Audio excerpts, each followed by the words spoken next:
ಕಡೆಯಿಂದ ಬರುತ್ತಿದ್ದ ದ್ವಿಚಕ್ರ ವಾಹನಕ್ಕೆ ಕೊರಟಗೆರೆ ಕಡೆಯಿಂದ ಹೋಗುತ್ತಿದ್ದ ಕಾರು ಡಿಕ್ಕಿ ಹೊಡೆದ ಪರಿಣಾಮ ಘಟನೆ ಸಂಭವಿಸಿದೆ. ಆಂಧ್ರಪ್ರದೇಶದ ಬಾಳೆಕಟ್ಟೆ ಗುಡಿಬಂಡೆ ಮೂಲದ ನಿವಾಸಿಯಾದಂತಹ ಮಂಜುನಾಥ್ 22 ವರ್ಷ ಸ್ಥಳದಲ್ಲಿ ಸಾವನ್ನಪ್ಪಿದ್ದಾನೆ. ಕೊರಟಗೆರೆ ತಾಲೂಕಿನ ನಾಗೇನಹಳ್ಳಿ ಸಮೀಪದ ಖಾಸಗಿ ಸೌತೆಕಾಯಿ ಫ್ಯಾಕ್ಟರಿ ಬಳಿ ಹೆದ್ದಾರಿಯಲ್ಲಿ ಈ ಘಟನೆ ನಡೆದಿದೆ. ಅಪಘಾತ ನಡೆಯುತ್ತಿದ್ದಂತೆ ಕಾರು ಚಾಲಕ ಕಾರಿನ ಸಮೇತ ಸ್ಥಳದಿಂದ ಪರಾರಿಯಾಗಿದ್ದಾನೆ. ಘಟನಾ ಸ್ಥಳಕ್ಕೆ ಸಬ್ ಇನ್ಸ್ಪೆಕ್ಟರ್ ಚೇತನ್ ಕುಮಾರ್ ಹಾಗೂ ತಂಡ ಭೇಟಿ ನೀಡಿ ಪರಿಶೀಲಿಸಿ ಕೊರಟಗೆರೆ ಪೊಲೀಸ್ ಠಾಣೆಯಲ್ಲಿ ಪ್ರಕರಣ ದಾಖಲಾಗಿದೆ ಎಂದು ತಿಳಿದು ಬಂದಿದೆ.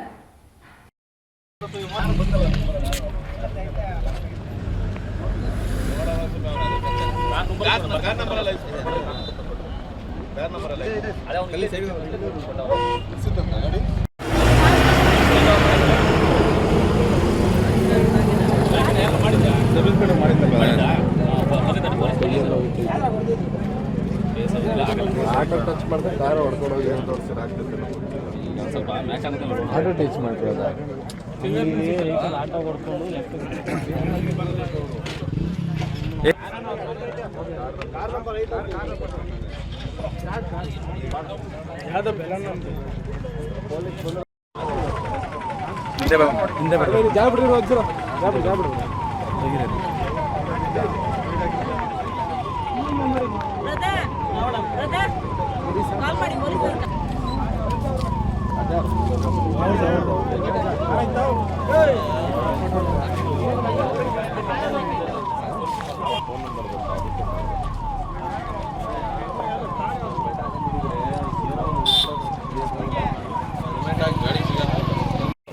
ಯೂಸ್ತಿಲ್ಲ ಅಂತ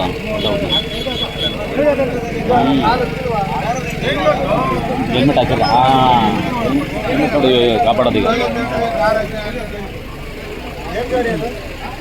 ಯಾವ ಗಾಡಿ ಅದು ನಿಂತೋದು? ಸ್ಪ್ಲೆಂಡರಾ?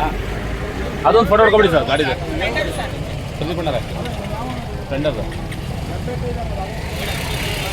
ಆದ್ಮೇಲೆ ನೀವೇ ಫೋನ್ ಮಾಡಿದ್ದ ಡಿಪಾರ್ಟ್ಮೆಂಟಿಂದ?